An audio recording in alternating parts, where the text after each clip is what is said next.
안녕하세요. 저는 책과 영어 그리고 자녀 교육 관련 영상 올리고 있는 미셸입니다. 오늘은 저희 가정에서 정말 잘 읽고 있는 책 중에 전집 소개해드리려고 영상 켰어요. 이게 전집이라는 그 용어 자체가 좀 권수가 많고 시리즈가 많으면 전집이라고 하는 거겠죠? 네, 제가 옆에 이렇게 높이 쌓아놓은 시리즈 책 제목은 쉽고 재미있는 초등경제 플랫북이에요. 오늘 구매하실 수 있는 제품 구성을 두 가지로 나눴어요. 1권부터 20권 그리고 21권부터 29권. 지금 현재 최근 29권이 따끈따끈하게 나왔거든요. 저희는 처음에 통으로 데리고 오고 그 다음에 이제 추가적으로 새로 신간 나올 때마다 한 권씩 데리고 오고 있어요. 출판사는 어스본이고요. 어스본 코리아에서 번역서로 출간되고 있어요. 책 소개에 앞서서 출판사에 대해서 좀 더 깊게 소개를 해드릴까 해요. 어스본은 영국의 피터 어스본이라는 사람이 설립을 했고요. Do It Better라는 신념으로 47년간 2000여 종 이상 책을 출간했고요. 세계 8개국 지사를 가지고 있고요. 그 중에 하나가 우리나라예요. 너무 뿌듯하지 않나요? 그래서 어스본 코리아에서 이렇게 번역서로 우리나라 아이들을 위해서 출간하고 있어요. 사실 이 책은 워낙 유명해요. 제가 뭐 너무 막 새로운 책 아니고 너무 다 흔하고 많은 분들이 가지고 계신 책을 소개하는 걸 수도 있지만 또 혹시 모르시는 분들이 계실 것 같아서 소개해 드리는 거고요. 그리고 또 언제나 말씀드리듯 조금이라도 저렴하게 구매하는 것이 남는 것 같아서 이렇게 공구가로 준비해 봤습니다. 제가 왜 이 책 시리즈를 굳이 집에 데리고 왔고 적극적으로 아이들에게 보기를 권했는지 한 5가지 이유로 소개해 드려 볼게요. 우선 첫 번째는 이게 플랫북이잖아요.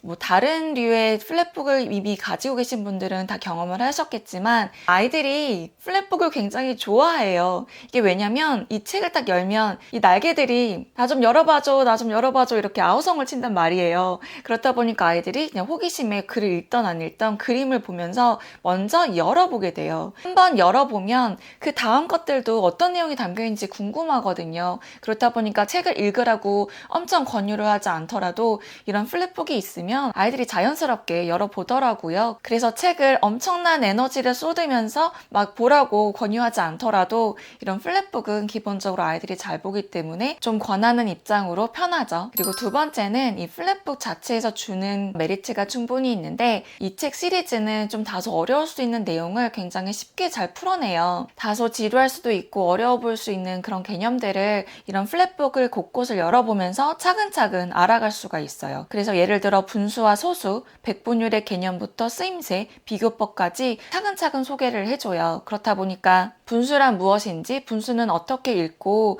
분류하고 비교하는지 이런 것들을 자연스럽게 책 통해서 알 수가 있어요. 그래서 막 학교 처음 가자마자 교과서 통해서 분수라는 그런 단어를 처음 만나는 것이 아니라 이렇게 다독을 통해서 이렇게 다양한 책을 통해서 미리 그런 개념들을 알고 가면 이미 친숙하기 때문에 배움이 더 즐거울 수 있죠. 분수를 배웠으니 또 자연스럽게 소수가 또 궁금할 수 있잖아요. 그래서 소수를 보면 소수를 표현하는 방법과 소수도 덧셈과 뺄셈을 할 수 있는 방법을 이해를 시켜줘요. 그런 다음에 그 퍼센트라는 단위를 통해서 백분율로 바꿔서 수로 표현할 수 있는, 그래서 그걸 비교하는 방법까지 이 책을 통해서 자연스럽게 알 수가 있죠. 그러니까 처음 이렇게 문제집 통해서 분수를 소수로 바꾸고 소수를 분수로 바꾸는 그런 연습을 막 엄청 시키기 전에 이렇게 재미있는 책을 통해서 개념도 알게 되고 그냥 별거 아닌 이런 상식을 알아가는 게 되게 좋죠. 그리고 플랫 겉면과 플랫 속 지식이 연결돼서 아이들이 입체적으로 사고를 할 수 있도록 도와줘요. 따라서 개념과 원리를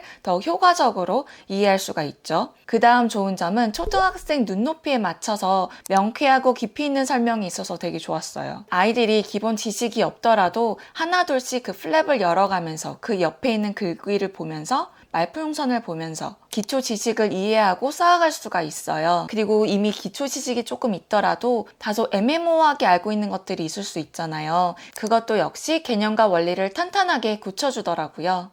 그림 속에서 다양한 등장인물들이 나오는데 책을 보는 아이들과 막 대화를 하듯이 막 말을 걸어요. 마치 만화처럼 말풍선으로 구성되어 있어서 흥미롭게 볼 수가 있고요. 책에 푹 빠져서 한 권, 두 권 읽어나가면서 기본 개념이나 원리가 잘 이해가 될 거고요. 시간이 지나면서 더 추가적으로 살이 붙으면서, 그러니까 배경 지식이 넓어지면서 분명 언젠간 유용하게 쓰일 날이 있을 거라고 생각이 들어요. 그리고 아는 만큼 보이잖아요. 아는 것이 많아지면 많아질수록 이런 책 시리즈의 내용이 아이 머릿속에 쌓이면 쌓일수록 분명 더 보이는 것들이 많아질 거라 생각이 들어요. 그리고 수학, 과학 이렇게 또 학문으로 칼 자르듯이 하는 것이 아니라 되게 다방면의 내용을 다루고 있어요. 이 시리즈가. 그렇기 때문에 뭐 나는 좀 수학이 좋아, 뭐 글쓰기가 좋아, 자기가 뭔가에 더 치우쳐서 좋아한다고 그런 착각에 빠질 수도 있지만 이젠 더 이상 이과, 문과 이렇게 나누지 않잖아요. 기본적인 상식을 두루두루 알아가야 되는 시대가 오고 있어요. 그렇기 때문에 아이에게 내가 만약에 글쓰기만 좋아, 그렇다 하더라도 분수와 소수도 알아야 하니까 코딩이 뭐고 컴퓨팅이 뭔지는 알아야 하는 시대가 오니까 그래서 이런 책을 보면서 그냥 이런 게 있어 이렇게 노출하기가 되게 좋고요. 그리고 아까도 언급했지만 아이들이 좋아하는 책 스타일이기 때문에 또 쉽게 접할 수 있어서 좋죠. 그리고 여기서 예를 들어 뭔가 개념을 설명을 할 때 그냥 수학 지식, 과학 지식을 쫙 나열하기만 하는 것이 아니라 계속 질문을 던져요. 퀴즈처럼. 그래서 아이가 그냥 그 개념을 읽고 아 그런가 보다 하는 게 아니고 자꾸 질문을 던지니까 그 질문에 답을 하려고 생각을 하면서 책을 또 보는 거예요. 그래서 그런 생각을 하면서 개념을 정리해 나가는 것도 도움이 되죠. 그리고 이 책을 보면서 만약에 형제가 있다면 좀 서로 퀴즈를 낼 수도 있고 엄마와도 퀴즈를 내면서 좀 맞히기 게임 이런 걸 하기도 되게 좋아요. 그래서 아이가 분수소수를 배울 때 이 책을 통해서 아이랑 좀 퀴즈처럼 여기서 나오는 그런 퀴즈를 다 맞출 수 있는지 만약에 맞출 수 있으면 그 개념을 이해한 거니까 아이에게 분수와 소수에 대해서 좀 얘기를 해달라고 했을 때 이 책을 참고하면서 설명을 하더라고요. 그래서 이 책이 그 교과 과정이랑도 연계가 돼서 많이 녹여져 있어요. 그래서 선행 꼭 이런 거 아니더라도 기본적인 지식을 책 통해서 먼저 접한다 이런 개념으로 가져가기도 좋은 책 시리즈예요. 언제나 그렇듯 공구 관련 정보는 아래 설명란이랑 댓글 통해서 핀 꼽았어요. 구매 링크라던가 가격 부분은 아래 설명란 참고 부탁드리겠습니다. 책 구성 시리즈가 워낙 많아요. 오늘 제가 준비한 건 29권이거든요. 그래서 그 자세한 책 제목들도 아래 설명란에 기재해 놓을게요. 이 모든 책 시리즈 안에 내용을 보여드리기엔 너무 영상이 길어질 것 같고요. 제가 좀 커버랑 안에 내용 조금씩은 미자모 카페 글 통해서 보여드릴게요. 책 안의 내용 잠깐 보여드릴게요. 제가 예전에 컴퓨터랑 코딩에 관련된 영상을 올린 적이 있어요. 꼭 굳이 막 학원 안 가도 그냥 다양한 책들 보면서 아이들에게 기본적으로 컴퓨터가 뭔지, 코딩이 뭔지를 좀 알려줄 수가 있다라고 소개해드린 적이 있으면서 이 책을 보여드린 적이 있어요. 저희 아이는 이 책을 보면서 정말 기본적인 상식을 알고 있더라고요. 그래서 야, 너는 엄마가 대학교 들어가서 처음으로 배웠던 그런 내용을 이 나이에 벌써 아는구나 그러면서 좀 세대 차이를 느꼈던 경험이 있는데 우선 이 책은 컴퓨터가 뭔지 전혀 몰라도 알려주기가 되게 좋아요. 그래서 책 안에 보여드릴게요. 예를 들어 컴퓨터는 무엇일까? 컴퓨터는 우리 주변에 많이 있는데 얘가 도대체 뭐 하는 애냐? 라고 한 문장으로 깔끔하게 정의를 내려줘요. 컴퓨터는 명령을 따르고 처리하는 기계예요. 그쵸? 그래서 이런 정의가 되게 중요해요. 그래서 아이들이 데스크톱이 뭔지 노트북은 뭔지 이런 것들도 모를 수가 있잖아요. 그래서 이런 것들 보면서 하나씩 알려줘요. 왜 얘가 데스크톱이냐면 데스크, 책상 위에 톱 위에 올려져서 사용하기 때문에 데스크톱이라는 거거든요. 네. 그럼 노트북은 뭐냐? 노트북은 여기저기 이동하면서 사용할 수 있기 때문에 노트처럼 이동할 수 있기 때문에 노트북인 거예요. 그럼 태블릿과 스마트폰도 컴퓨터인가요? 그러면서 태블릿과 스마트폰도 컴퓨터라고 얘기를 해주죠. 여기서 코딩과 프로그램은 무엇일까요? 라고 되어 있어요. 컴퓨터의 명령어를 작성하는 것을 코딩이라고 하고 이렇게 작성이 끝난 명령어 세트를 프로그램이라고 해요. 그래서 여기서 뭐 하드웨어는 뭔지, 소프트웨어는 뭔지 이런 것들을 알려줘요. 그래서 예를 들어 컴퓨터에서 실행되는 프로그램들은 소프트웨어라고 하고 그래서 소프트웨어는 디스크나 컴퓨터 속에 저장해요 라고 돼 있죠. 그리고 앱, 우리가 요즘 앱이 뭐 어쩌고저쩌고 이런 말을 많이 하는데 실질적으로 앱이 뭔지를 모르는 아이들이 있어요. 네, 모르고 그냥 따라서 사용하는 거죠. 대충 들어는 봤는데 정말 뭔지 모르는. 그래서 이런 책들을 통해서 확고하게 아는 거예요. 네, 앱은 기기에 저장되어 있거나 기기에서 바로 내려받을 수 있어요. 앱의 종류는 수천 가지가 넘어요. 태블릿과 스마트폰에서 프로그램은 앱, 애플리케이션이라고 해요. 그죠? 네, 맞아요. 네. 그리고 여기 안에 컴퓨터에는 무엇이 들어있을까요? 그러면서 이제 정말로 이렇게 안에를 보여줘요. 네. 그래서 여기 CPU가 있고요. 여기 스피커가 있고요. 저장용 드라이브가 있고, 이 저장용 드라이브는 기억 장치래요. 그래서 컴퓨터가 꺼져 있어도 이 안에 정보가 저장되어 있어요. 네. 그리고 펜과 반열판이 있죠. 요즘 애플사에서 노트북인데 펜이 거의 돌지 않고 너무나도 고요한 정말 엄청난 성능을 자랑하는 M1, 그 다음에 또 후속작이 나왔잖아요. 그래서 이런 책 보면서 아이랑 그런 대화도 나눌 수 있죠. 요즘 기술이 얼마나 발전했는지 그런 걸 알려면 우선 컴퓨터가 어떻게 생겼는지를 알아야 되니까 네네. 이런 거 보여주면 좋죠. 그래서 전지는 컴퓨터 전원이 연결되어서 있을 때 충전이 돼요. 전지가 충전되면 전원을 연결하지 않아도 컴퓨터를 사용할 수가 있죠. 그래서 이런 걸 보고 예를 들어 요즘 애플사에서 한번 건전지를 충전하고 나서 충전기 없이 얼마나 사용할 수 있는지, 지속 가능한 시간이 얼마나 되는지 이런 책을 보고 나면 이제 대화를 할 수가 있는 거죠. 그전에는 제가 아무리 이런 설명을 해도 아이가 이해를 못할 거잖아요. 그리고 컴퓨터는 어떻게 생각을 할까? 그래서 컴퓨터는 0과 1 두 개만 사용을 한대요. 그래서 컴퓨터가 숫자를 세는 법은 0과 1이래요. 이런 거를 이진법이라고 한대요. 그래서 우리는 얘네를 이진수라고 부른대요.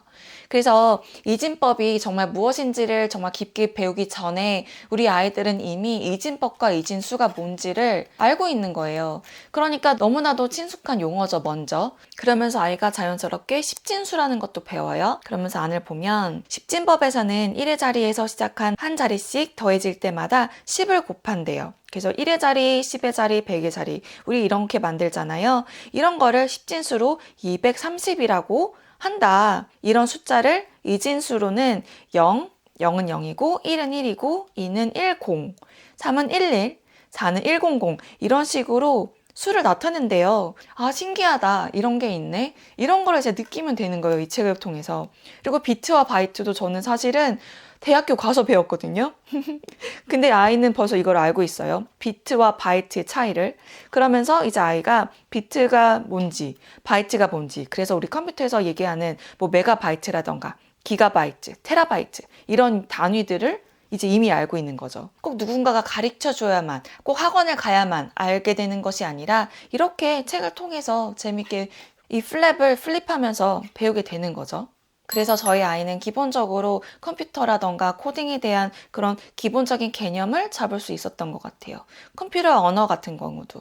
컴퓨터 언어는 다양해요. 다양한데 여기서는 뭐 예를 들어 스크래치를 설명을 해줘요. 그래서 여기서도 스크래치를 어떻게 시작하는지에 대해서도 나오고 정말 궁금하면 이렇게 사이트 주소 알려주면서 여기 들어가서 보면 된다라고도 소개를 해줘요. 그래서 저희 아이는 이거 보고서 정말 실제 들어가서 뭔가를 끄적여 본 적도 있어요. 그래서 여러 가지 코딩하는 방법도 있고 데이터 관리는 뭐고 변수는 뭐고 목록은 뭐고 이런 게 별거 아닌 것 같은데 되게 중요한 용어들이거든요. 컴퓨터 공부할 때. 그리고 제가 저번 영상에서도 소개하긴 했는데 시간을 절약하는 루틴도 있어요. 이거 진짜 별거 아닌 것 같은데 대학교 다니면서 정말 저는 뼈아픈 경험을 하면서 실제 맨땅에 헤딩하면서 배웠던 거거든요. 이미 완성된 라이브러리가 있어서 프로그램을 만들 때 라이브러리를 그냥 불러오면 시간을 절약할 수 있거든요. 이제 이런 내용도 이미 여기 담겨 있어서 저는 내가 이거를 대학생 때 알았더라면 정말 많은 도움이 됐겠다. 이게 별거 아닌 것 같지만 이 안에 엄청난 내용이 함축되어 있거든요. 그래서 저는 되게 유용한 정보라고 생각했어요. 역사 같은 것도, 역사도 제가 처음 대학교에서 그 전공 과목 들을 때 아예 수업 통해서 처음 알았거든요. 예를 들어 뭐 애니악이 뭔지, 콜로서스가 뭔지. 그러니까 이런 식으로의 그런 기본적인 상식을 책을 통해서 먼저 알 수가 있어서 되게 좋은 것 같아요. 그래서 여기 스크래치라는 언어가 2006년도에 처음 만들어졌대요. 이때는 이미 제가 대학교 졸업을 하고 난 뒤에요. 이거는 컴퓨터와 코딩에 관한 책이었고요. 네, 아쉬우니까 한 권만 더 보여드릴게요. 이건 가장 최근에 나온 책이고요. 제목은 다리 타워 터널이에요. 세계에서 가장 높은 타워 중 하나는 CN 타워라고 캐나다 토론토에 있나 봐요. 통신용 타워이자 전망대래요. 그래서 이렇게 계곡을 가로질러서 있는 곳도 있고 세상에서 가장 긴 터널이 노르웨이에 있군요. 자동차가 약 1000대가 이 터널을 통과한대요. 네, 이제 밀고 당기는 다리. 현교는 어떤 건지, 아치교는 어떤 건지, 트러스교는 뭐고, 현수교는 뭔지, 사장교라는 것도 있네요. 네, 이렇게. 사장교는 현수교보다 바람이 강하대요. 차가 다리를 건널 때 다리 상판이 움직임을 줄일 수가 있대요. 저 사장교는 여기가 이렇게 잎 모양이래요. 잎. 이런 게 요르단 암만에 있네요. 와디 압둔 브릿지라고 하네요. 그래서 이런 것도 그냥 그렇구나 알아가는 거죠. 미국의 골든게이트교, 금문교라고 하죠. 1937년에 건설된 현수교래요. 네, 그래서 이렇게 알아볼 수가 있어요. 이 책 보니까 건축가 이기팩의 엉뚱한 상상이란 책이 생각이 나네요. 그래서 이렇게 보여줘요. 그래서 바람의 힘. 네, 우와. 이게 다 한 화면에 담아지지가 않네요. 네, 이렇게 보여드릴게요. 이 책 보면서 아이랑 했던 대화가 앨런 머스크가 지금 초고속 지하 터널을 만들고 있잖아요. 그 LA 지하에 LA and Maryland Tunnel Projects라고 해가지고 그 보링 컴퍼니를 통해서 땅속을 지나는 터널에 대한 이제 좀 감을 잡고 나서 이제 이런 대화를 나누면 아이가 좀 더 이해를 잘 하죠. 그래서 조금 더 설명을 드리자면 앨런 머스크가 The Boring Company를 세워요. 그래서 The Boring Company가 아니고 Boring Company예요. 이름 너무 웃기지 않나요? 그래서 어쨌든 이제 앨런 머스크가 만들었는데 시리들 간에 하이퍼루프 베이스 트랜스포테이션을 사용해서 이제 사람들이 이제 이동을 할 수 있게 만들겠다라는 취지로 지금 열심히 땅을 파고 있죠. 네. 그래서 이 책 오고 나서 아이랑 좀 최근에는 얼만큼 팠나 그런 거 찾아보고 그랬거든요. 그리고 2021년에 The Loop 시스템이 스테리움이나 공항이랑 연결해도 된다 이런 어프로브를 받았대요. 정말 그런 불편함을 스스로 겪고 나서 땅을 파서 이렇게 땅속을 지나가는 터널을 만들어서 교통체증을 줄여야겠구나 라는 취지로 지금 보링 컴퍼니를 설립을 해서 열심히 땅을 파고 있죠. 앨런 머스크 관련으로 저희가 좀 찾아봤던 기사들이나 뭐 정보가 좀 아이랑 읽었던 것들은 제가 링크 아래 걸어 놓을게요. 또 이런 책들 읽고 끝나지 마시고 이거랑 연결해서 좀 알아볼 수 있는 것들을 좀 찾아보시고 좀 아이랑 대화를 나누시면 좀 더 아이들의 관심을 좀 더 오래 가져갈 수 있고 또 새롭게 알아가면서 좀 지식 확장이 될 수 있지 않을까 싶습니다. 그리고 아이에게 이거 플랩 열 때 좀 손톱 조심하라고 미리 좀 설명해 주시기를 당부드려요. 이게 종이가 좀 두꺼운 재질이긴 하지만 그래도 좀 살과 손톱 사이에 좀 쿡할 수가 있거든요. 그러니까 좀 조심조심 막 힘으로 뜯지 말라고 좀 지도를 해주시면 아이들이 또 잘 요령껏 할 수 있지 않을까 싶습니다. 오늘 영상은 여기까지고요. 저희 가정에서 너무 잘 읽고 있는 그리고 상식 쌓기 너무 좋은 책 시리즈 소개할 수 있어서 너무 좋았고요. 많은 분들께서 저렴한 가격으로 데리고 가실 수 있길 바라겠습니다. 끝까지 시청해주셔서 감사드립니다. 저는 또 다른 영상으로 찾아뵙겠습니다. 모두 건강하세요. 감사합니다.